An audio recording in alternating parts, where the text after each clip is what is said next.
Friends, you all assembled here this evening to understand what is vipasna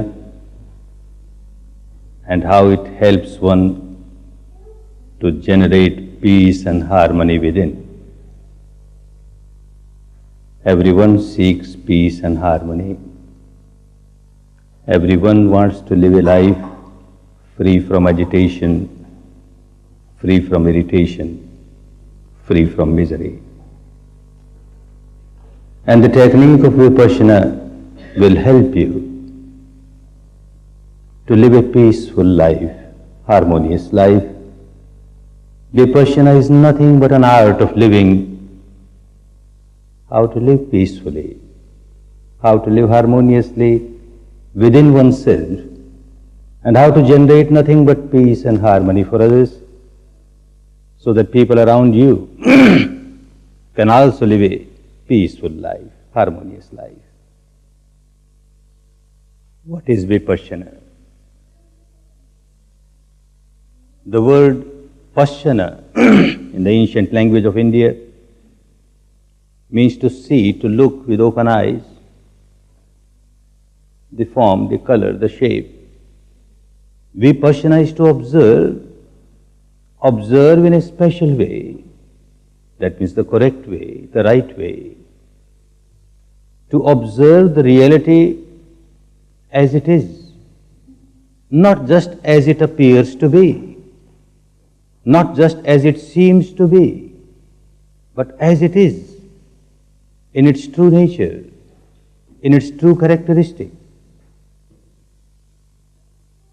One has to realize the reality within the framework of one's own body. Even if one wants to explore the truth pertaining to things outside, one has to work within the framework of the body. You can understand the objects outside by using your intellect, reasoning, logic. But you can't realize unless you experience it. The experience will be only within the framework of the body. Even outside object, they are no object for you unless they come in contact with this physical structure. A sound is no sound for you unless it comes in contact with your ear sense door. A deaf person from birth has no world of sound. For him there is no world of sound. A person blind from birth has no world of shape or form or color or light. When these outside objects come in contact with the ear sense door, or the eye sense door, or the nose sense door, or the tongue sense door, or the body, skin sense door, then only they are real for us, otherwise not. So if one has to realize the reality of things outside, then also one has to depend on one's own body, one's own mind. And one who has to realize the truth within oneself, then every step that you take for this self-realization, for the truth realization, has to be taken within the framework of this body. And this is vipasna. Realize the truth within yourself. A process of self-realization, a process of truth realization. Not for the sake of curiosity,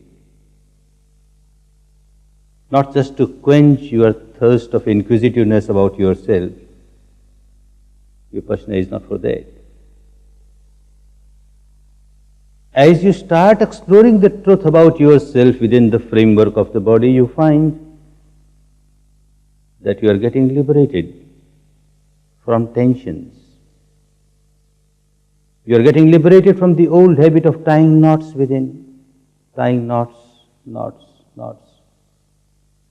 making yourself miserable. The mental defilements, the mental impurities, which keep you so unhappy, so miserable. Just by observing the reality as it is, you find that you are getting liberated from that. This is what was found by enlightened person. They become enlightened because they realize the truth within the framework of the body. And they found that they got liberated from all the miseries, all the unhappiness. How it works. Let us see how it works. Why one becomes miserable? Why one becomes unhappy? In the outside world, something has happened which you don't like. Some unwanted thing has happened. Or a wanted thing has not happened. An obstacle has come. As a result of which, you become agitated, you become irritated, you become unhappy, you become miserable. Everyone wants to come out of misery. Everyone wants to live a peaceful, happy life, healthy life. What to do about it? One should develop so much power and strength that nothing unwanted should happen in the life, which is not possible. Even if someone becomes the ruler of the entire world, so powerful, yet it is not possible that nothing unwanted will happen in his life, in her life. Wanted things will keep on happening, will also not happen. Unwanted things will keep on happening. However, you don't like them, but unwanted things will keep on happening. How to remain undisturbed by things outside? How to keep the mind peaceful in spite of unwanted things happening inside? Enlightened people, they found out a way. Know thyself. Know thyself not merely at the intellectual level, not merely at the devotional level, but at the actual level, at the experiential level. Know yourself. What is this physical structure, the material structure, the corporeal structure, to which one keeps on saying, I, mine. One keeps on identifying oneself with this corporeal, this material structure, keeps on developing tremendous amount of attachment towards it, and as a result of which one becomes so tense, so unhappy, so irritated, so agitated, so miserable. And so also what is this psychic structure, the mental structure, to which one keeps on saying I, mine, identifying oneself with this mental structure, developing tremendous amount of attachment towards this mental structure, and again becoming miserable, unhappy. What is this I? What is this mine? Is this body I? Is this body mine? Or is the mind I? Is the mind mine?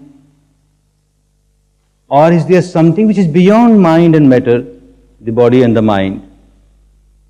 This has to be investigated, explored, experienced, realized by oneself. And this is vipasna.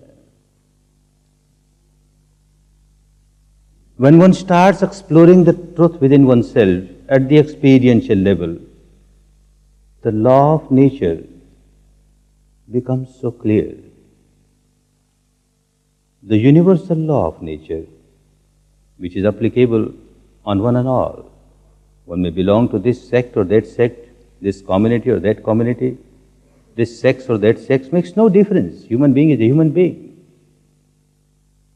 The laws of nature, One reality which will become so clear as you start observing the truth inside objectively. One truth will become so clear that as and when you generate any defilement in the mind, anger, hatred, ill will, animosity, passion, fear, jealousy, any defilement, you become miserable. You are bound to become miserable. One generates a defilement and wants to feel peace inside or happiness inside. This is not possible. Law of nature is such. A Hindu may generate anger, is bound to become miserable. A Muslim may generate anger, bound to become miserable. Or so also a Christian or a Jew, or a Sikh or a Buddhist or a Jain, a Indian or an American or an English or a Chinese, makes no difference. As soon as one generates any defilement in the mind, one becomes miserable. And when one is free from such defilement, one starts feeling peace and harmony within. When the mind becomes free from these defilements, by nature, the ultra-pure mind, by nature, is full of infinite love, infinite compassion, infinite sympathetic joy, infinite equanimity. These are the characteristics of a pure mind. How to attain that stage? For that, vipassana is a very important tool which will take you from the reality at the surface level, the grossest reality, to the subtlest reality pertaining to the matter. And so also the subtlest reality pertaining to the mind, mental factors. And then easily you will transcend the field of mind and matter. You will transcend the entire sensual field and you will experience something which is beyond mind and matter, which is free from all conditioning, unconditioned stage. That has to be experienced. And once one experiences that, comes out a totally changed person, free from misery. And in the process of this truth realization, self-realization, one finds that one is coming out of misery little by little, little by little, little by little. It is not that only when you reach the final goal, then only you will be free from misery. The habit pattern of the mind starts changing. What is this habit pattern of the mind? As one starts exploring the truth of both mind as well as matter, understand? Both go together. A physiologist gives so much importance to the body only and ignores the mind. A psychologist gives so much importance to the mind and forgets the body. A vipassana meditator gives importance to the combination of the two, the totality of it. And it is very important. Whenever any defilement arises on the mind, simultaneously something starts happening at the body level also. One at a very gross level, other at a very subtle level. At the gross level, you will find that you lose the normality of your breath is no more normal. Whenever you generate anger or hatred or passion or fear, any defilement, any impurity, you find that your breath has become abnormal, hard, fast. When that impurity goes away, again it becomes normal. So the breath, which looks like a physical function only, is so strongly related to the mind and the mental impurities at a subtler level. As soon as you generate any defilement in the mind, there is bound to be some biochemical reaction on the body. Maybe heat, maybe cold, maybe tension, maybe expansion, contraction, pulsing, vibrating, tingling. It can be anything.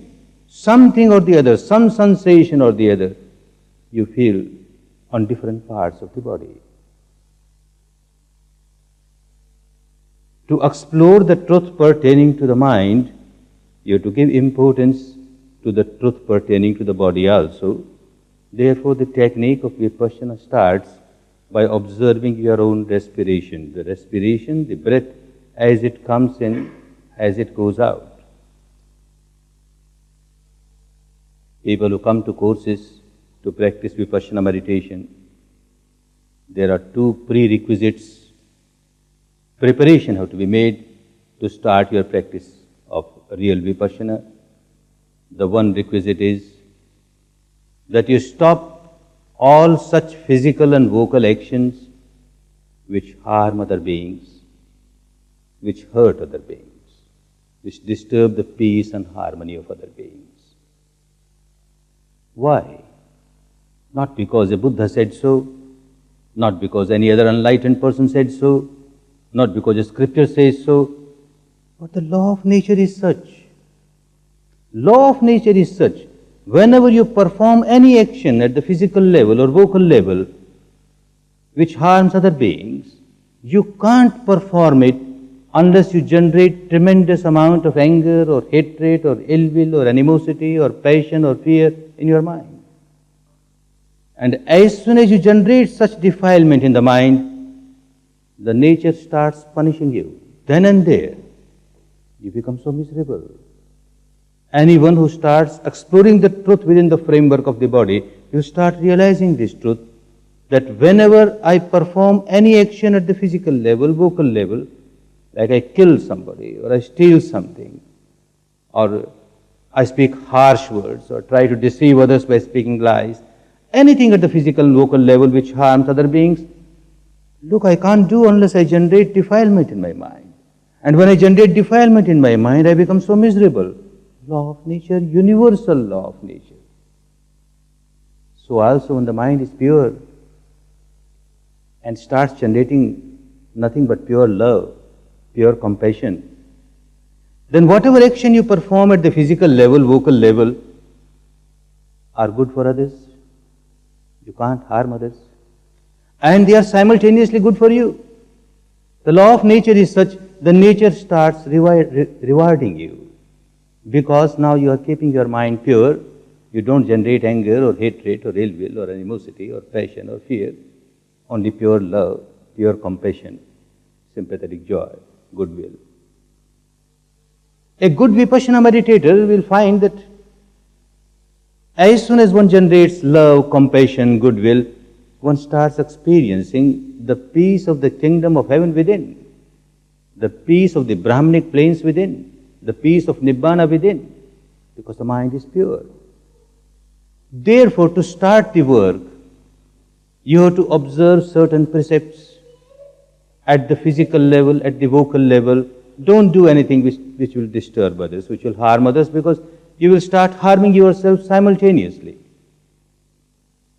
And then develop, at least to some extent, control over your mind. Control in the sense that try to concentrate on any one object. The object that is given to a vipassana meditator, as I said, is the respiration. There could have been many objects with the help of which one can train one's mind to get concentrated. One can use some word, a mantra, or one can just imagine some shape or form and use that to get the mind concentrated. But one who has to practice vipassana in its pure form cannot use any kind of verbalization, cannot use any kind of visualization. The reality as it is, the breath, pure breath, natural breath, normal breath, as it comes in, as it goes out, without adding any word to it, without adding any shape or form to it, just the breath, and merely observing the breath, not a breathing exercise. It is not what we call pranayama. Pranayama is regulating the breath, and here you don't regulate the breath. Natural breath, if it is deep, you are just aware, it is deep. If it is shallow, you are just aware, it is shallow. Passing through the left nostril, you are just aware, it is passing through the left nostril. Passing through the right nostril, you are just aware, it is passing through the right nostril. You never try to change the natural flow of respiration. Let the nature play its own role. Your job is to observe objectively. Now with this object, your own respiration, you train your mind to become concentrated. at least to some extent. People come to courses observing the precepts where they don't harm others at the physical level and vocal level and start working with respiration. Within 3 days, they reach the stage where the mind is becoming calm, quiet, tranquil, and it becomes sharper and sharper, it becomes more and more sensitive, and it starts experiencing something very subtle, the biochemical reaction, the electromagnetic reaction throughout the physical structure. They start getting sensations first on this area, the triangular area with the base of the upper lip, covering the entire area of nostrils. And then they spread their attention throughout the body, and they find that there is sensation throughout the body, every moment. Every particle of the body has some sensation or the other, but the mind is too gross. These sensations, most of the time, are so subtle that the gross mind cannot feel them. By this training of 3 to 3.5 days, the mind becomes subtler and subtler, more and more sensitive. It starts feeling these sensations. And then you explore the entire body and you find there are sensations throughout the body. This is one part of vipassana. You are developing your faculty of awareness. You are making your mind very sharp, very sensitive to feel the sensations on the body. But the another part of the technique, which is more important, is to train your mind to remain equanimous with that. You will find that throughout the body you will have gross sensations or subtle sensations, pleasant sensations or unpleasant sensations, agreeable sensations or disagreeable sensations. Whatever the sensations may be, you don't react to them. You just observe. And observe objectively without identifying yourself with the sensations. Whatever is happening, no I, no mind, things are happening. And let us see what is the nature of all this. And you will find that even the most unpleasant sensation which has arisen, sooner or later, it passes away. It does not stay continuously. It arises, stays for some time and then passes away. It arises to pass away. It arises to pass away. So also the most pleasant sensation arises and passes away. Arises and passes away. Or even the neutral sensation arises, passes away. Arises, passes away. Then it becomes clearer and clearer to the meditator that the entire physical structure, the entire mental structure, and the combination of the two is constantly changing. Constantly changing. There is no meaning in generating craving for something which is just passing away, however pleasant it may be. Look, it has come to pass away. And if I generate any craving, I become tense. Just observe. Let it happen. Keep on observing. So also, however unpleasant a sensation may be, it is not going to stay forever. Look, sooner or later it passes away. Yes, it passes away. Just observe. There is no meaning in generating aversion towards something which is constantly arising to pass away. It arises to pass away. Like this, you train your mind to remain equanimous, a silent observer of the reality, whatever manifests itself, pleasant, unpleasant, gross, subtle. You don't get affected by it. You just observe, just observe. You started changing the habit pattern of the mind.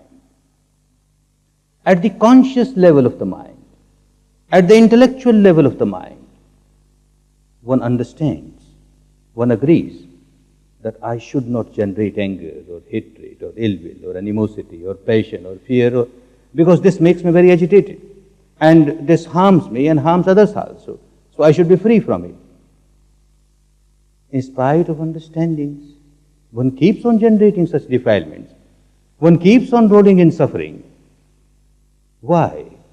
Because deep inside, the unconscious mind, the so-called half-conscious mind, does not listen to your intellect. At the intellectual level, you may keep on advising this unconscious mind, you shouldn't do this, you shouldn't do that. It keeps on reacting according to its own habit pattern. And the habit pattern of the unconscious mind is to react with craving whenever it feels a pleasant sensation on the body.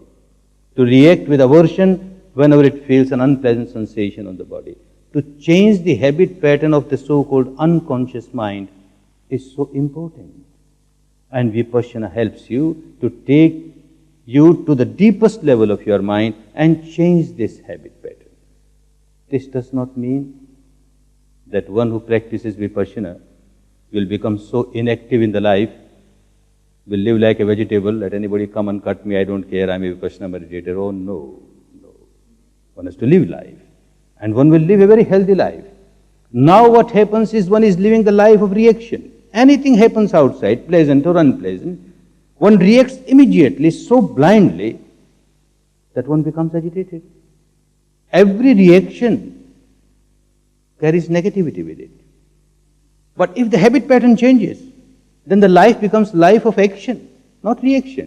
Anything has happened outside, even for a few moments, you try to feel what is happening inside, which is more important for you than things happening outside. What has started happening inside? And if for a few moments you feel sensations, you remain equanimous, and with a balanced, equanimous mind, when you do anything, it's the action, it's not a reaction.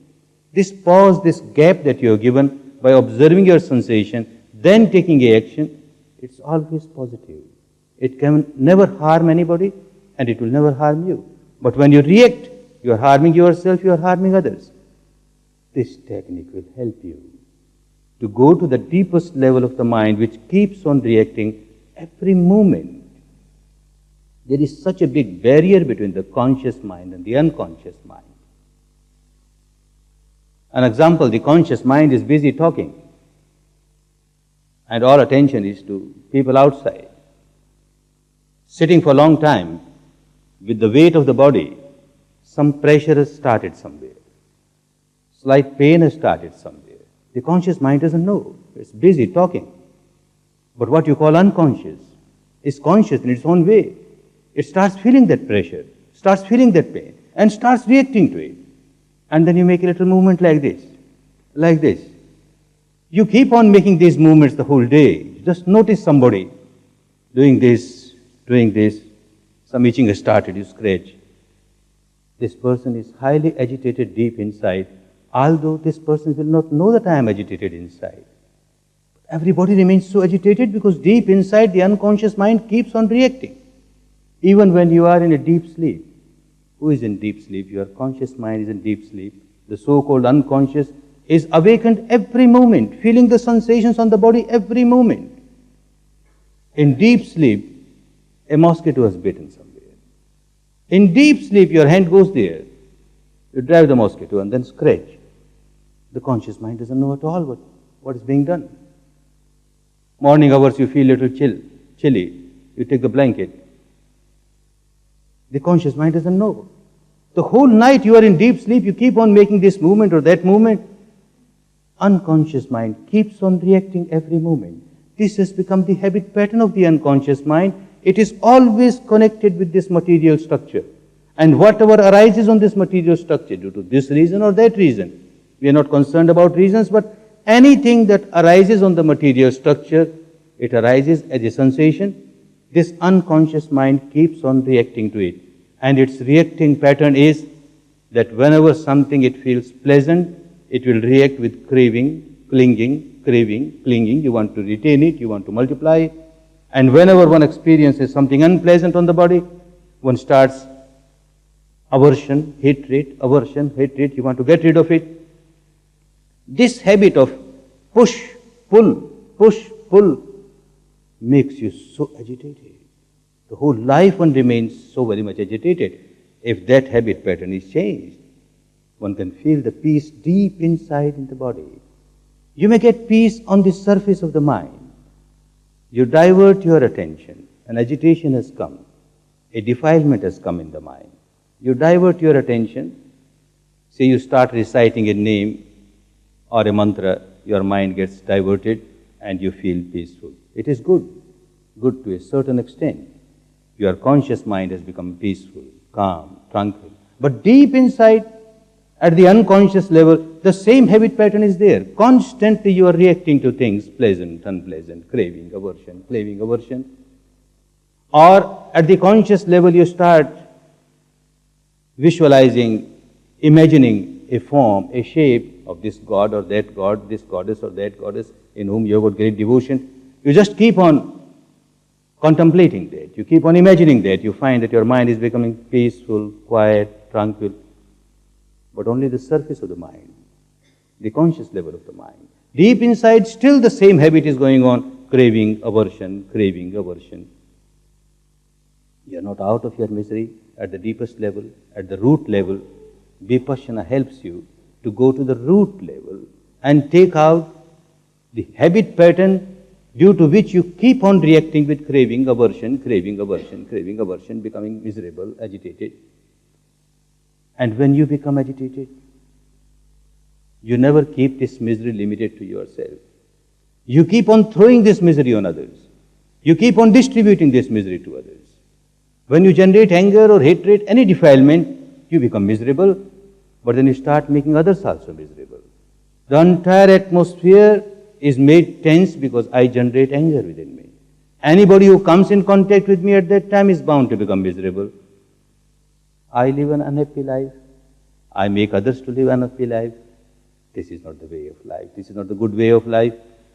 Vipasna will help you to live a good way of life, art of living, how to live peacefully within and how to help others to live peacefully.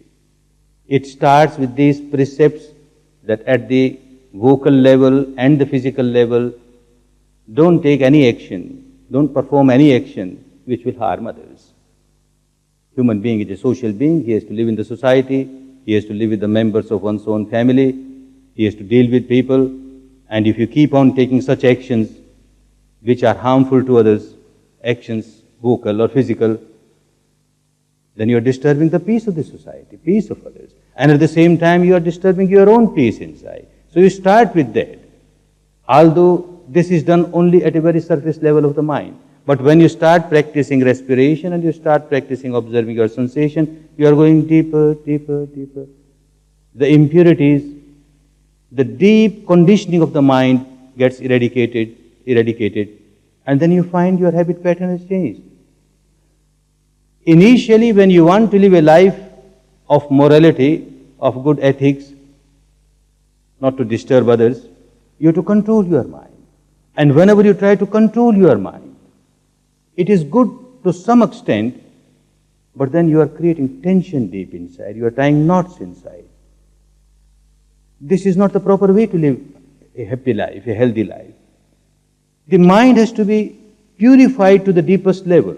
Once it is purified to the deepest level, then by nature you won't generate such defilements, by nature you won't harm others, by nature you won't harm yourself. One has to reach that stage, and it takes time. People come to these 10-day courses, not that in 10 days one becomes fully enlightened, one becomes free from all misery. If someone becomes good, I congratulate, but at least the beginning is made. One has taken first step on the path of self-realization, truth realization, on the path of enlightenment, on the path of purification of the mind. First step, a tiny step. Although a very tiny step, but a very valuable step.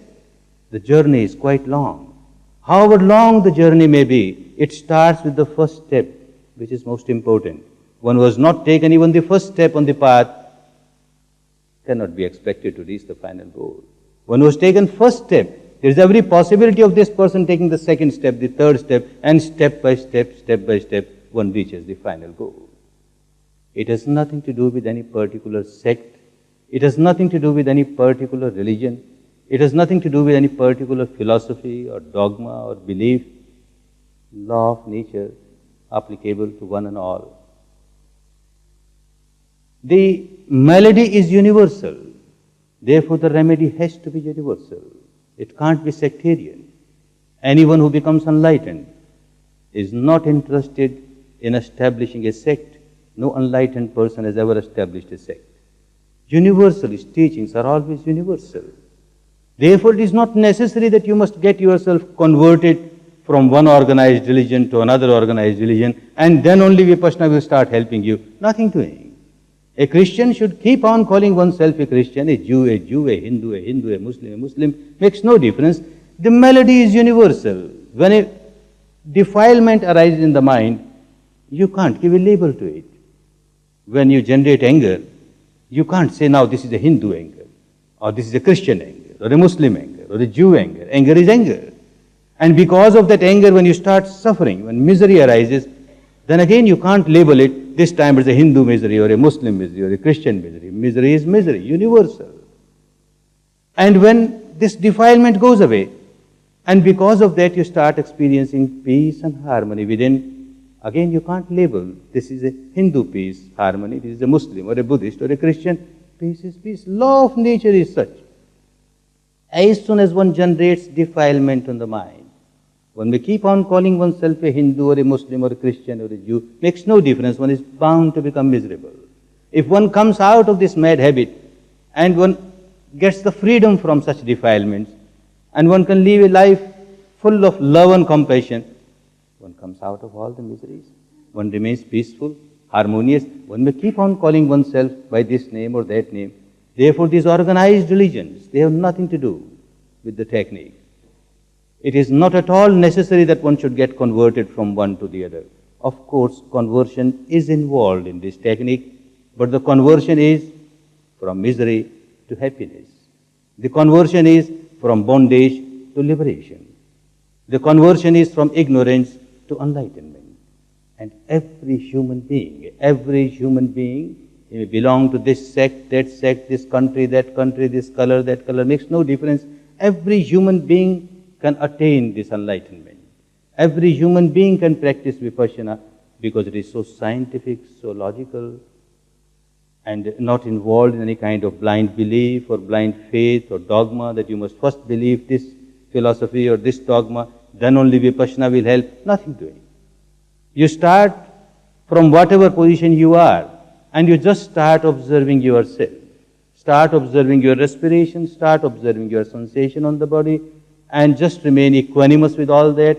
Objectively, if you keep on observing, not that you will become perfect as you start, the old habit will be there, overpowering you again and again. Whenever unpleasant sensation arises, you will react with craving, with aversion.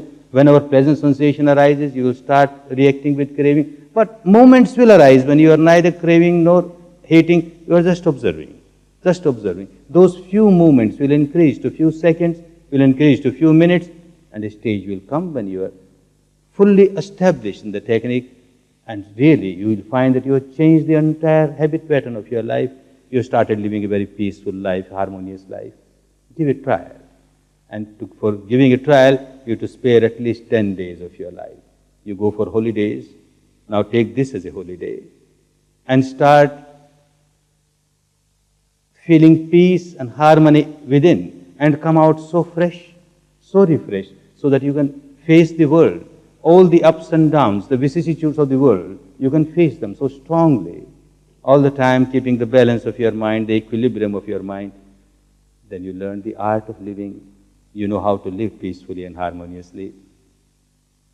May the people of the world, suffering in different ways, take advantage of this wonderful technique and come out of their misery, live peaceful life, harmonious life. May all beings be happy, be peaceful, be liberated from their miseries, be liberated from their miseries.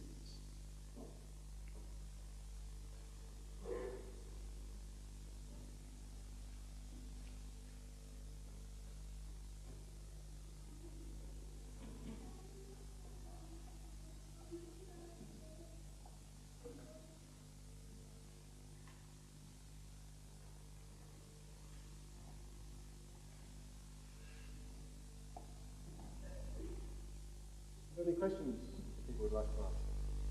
Anybody have any questions? Please raise your hand. The subject is so clear. No questions. Good.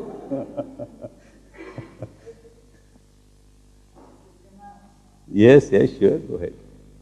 You started off by saying that you've got to take the first step, and then the second, and then the third. Yes. Would it be possible to tell me what the final goal is? Final goal, as I said, is to purify the mind from all the defilements by realizing the ultimate truth. As you proceed further, first you will feel intensified, solidified, gross reality pertaining to the matter, and so also pertaining to the mind. As you learn how to observe it objectively, you will find that this reality, the apparent reality, which is so intensified, so solidified, starts getting disintegrated, divided, dissected, dissolved, dissolved, dissolved, till you reach the ultimate truth pertaining to the matter, which is nothing but vibrations, vibrations. So also the intensified, solidified truth pertaining to the matter, mind gets dissolved, dissolved, and you reach the stage where it is nothing but vibrations. Both the mind and matter, the combination of the two is nothing but vibration. That has to be experienced. And if you keep on maintaining your equanimity with that, you will transcend the field of mind and matter. You experience something which is beyond that. And once you experience that, there is a big mutation, a big change. And one finds that the mind has totally changed and can live a very peaceful life free from these miseries.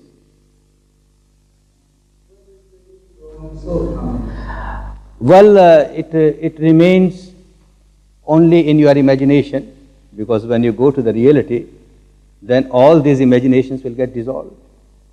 What you call the soul or the ego is nothing but your own imagination, an artificial created thing which keeps you so miserable. If you start observing, you find that there is nothing but the combination of mind and matter.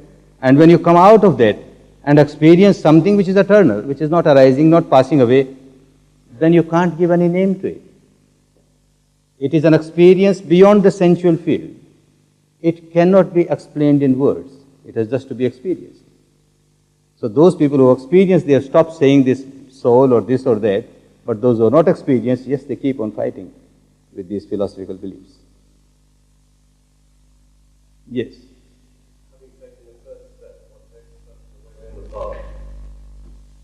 Well, if you have just taken the first step, it is good. You are living a life of morality. You are not harming others. You are not harming yourself. But as I said, this is some gain that you get only at the surface of your mind. Deep inside, the complexes are there. They keep on overpowering you from time to time. Although you abstain from taking such actions which harm others, you don't take any action, vocal or physical, which harm others, but deep inside, you keep on boiling in your impurities and you are miserable. So the second step is important, the third step is important, so that you come out of this misery. Soul, but you talk about something which continues into the future. Quite. So you will, as you go deeper, you will find what is it that continues. This also arises, passes away, arises, passes away. Let that be experienced. Because even at the intellectual level, if you give argument about its existence or non-existence, it's not going to make any difference. Those people who believe in the existence of a soul are as miserable as those who are not believing. Makes no difference. So why fight over thing which is useless?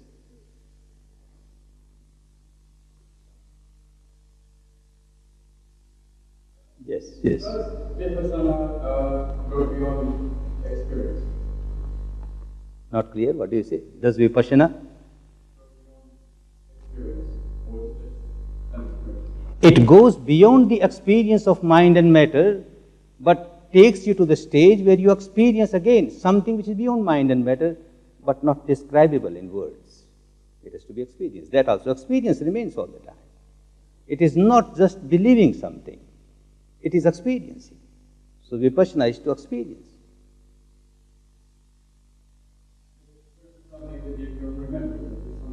You will remember. When you experience that, you will remember what you experienced, but you can't describe in words, because this is an experience beyond the sensual field where your senses do not work. So when you come back to the sensual world, you can't explain what it is. Like a dumb person, he has tasted the candy, but he can't explain what the taste is like. Experience it. Then this question will have no meaning. It's very difficult to walk the breath if one is in the state of turmoil or upset. That's true. It's hard to do it. That's true. But practice will help you. If you start, take a course of 10 days, you will know that whenever there is a big turmoil and you are not able to concentrate even on your breath, then you take slightly hard breathing, conscious breathing, intentional breathing. A few conscious, intentional breathings, and you will find that then you can observe the natural breath also easily. Technique will help you. Practice only can make you perfect. Come, try, give it a try. Yes. In which you are, how can I explain it? My stomach, excuse me. In whatever position you are, Do you have to be on the ground with your feet in your lap? certainly you have to be on the ground. If you keep on flying in the air, it won't help. You have to keep your foot strongly on the ground, face the world, and yet remain equanimous, happy, peaceful. This is? You start with a crossed leg, but it is not absolutely essential. You can sit on the chair like this, and you can start that way too, but you have to keep your back straight, that's all. Whichever position is convenient to you, start with that. If you join a course, you will learn the details of the technique easily, and an average human being easily grasps the technique. There is no difficulty about it. Yes. You have told us about the action and interaction between mind and matter, which is responsible for creating the sensation as well as the consciousness. Now, for a starving man, what will be the priorities? Now, the material fact is that he hasn't got the food. Yes. The mental fact is that he is also suffering. Yes. Is it not in that case, the first step for him or for her is to ensure that this particular present material matter is treated, but simultaneously, of course, naturally, you will have to take out the... Quite true.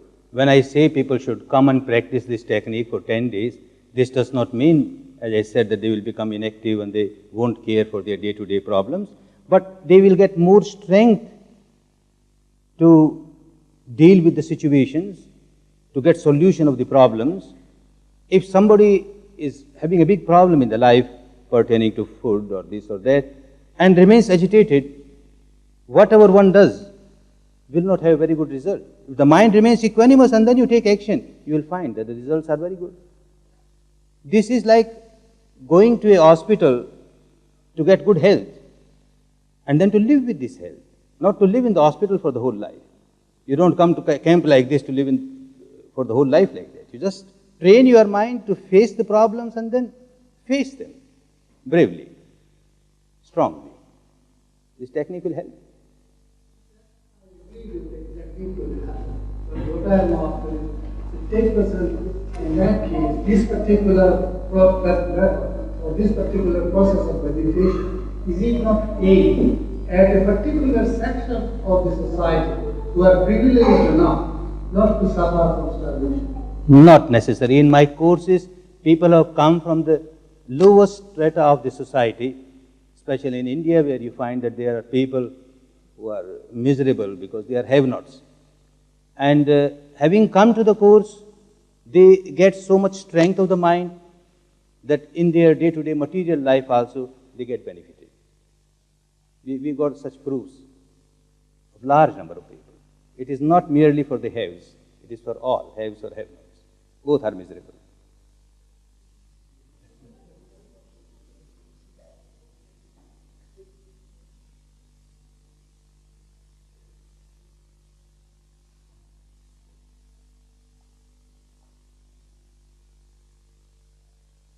Yes.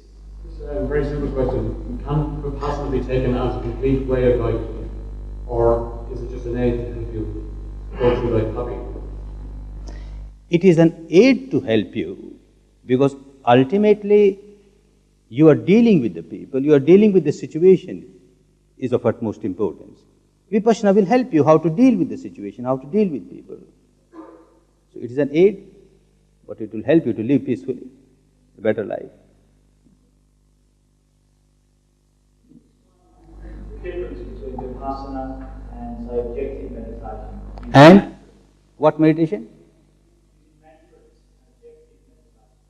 Well, this is objective. Vipassana is nothing but to observe objectively, but within the framework of the body. Yes, when you use a mantra, every word, whatever word you use and keep on repeating it, every word has got certain vibrations. And if you keep on repeating the same word again and again, you get yourself engulfed in a particular vibration, which is good to some extent. It gives you a shield that outside bad vibration will not affect you. But it won't take you to the depth of your mind where your natural vibrations are there. What vibration you get when you are angry, what vibration you get when you are full of passion or hatred, that is more important for you because you have to root out those things. And mantra will not take you to that level. It will help the conscious mind to a certain extent, the half-conscious mind, but can never go to the depth, to the unconscious level.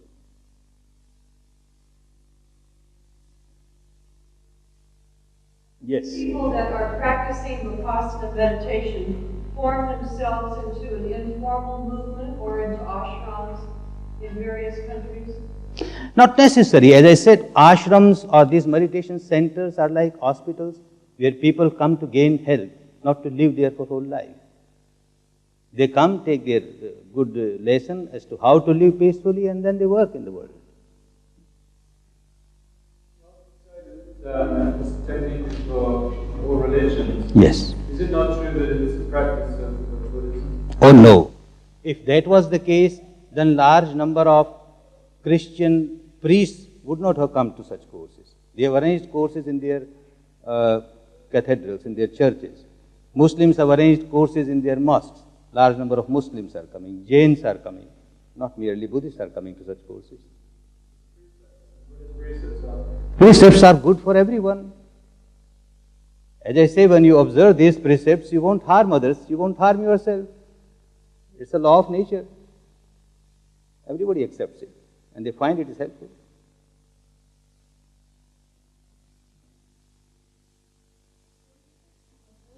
Somebody saying that practicing vipassana for a long time by yourself can sometimes make you very isolated and very sort of inward looking.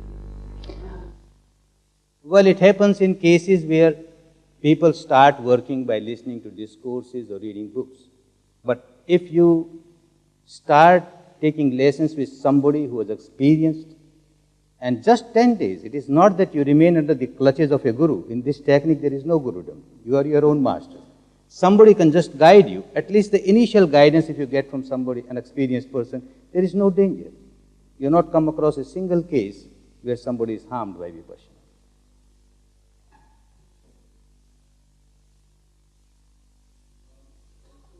Rooting out anger. Can't anger as a vibration or as an energy be used positively? Why is it something to be rooted out as it's? Because it makes you agitated. At times you have to take hard action where people do not understand soft words, you have to use hard words. But deep inside you must be equanimous, full of love, full of compassion. Then you find it is so effective, so good. But if you take any action with anger, you harmed yourself, you harmed others.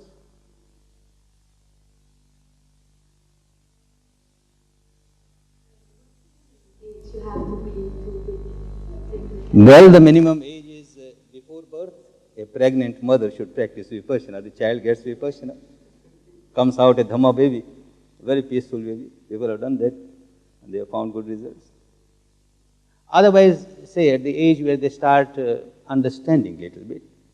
In families, vipassana meditators, anapana, the observation of respiration is given to the boys and girls who are just 5 or 7 years old. Not necessary that they should stay for 10 days and pass through all this. Few minutes morning and evening, good enough for them. They get at least a seed of it.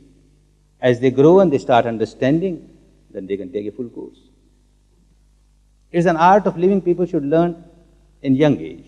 It is not something which people should learn at the old age, at the young age, because the whole life is there to live peacefully.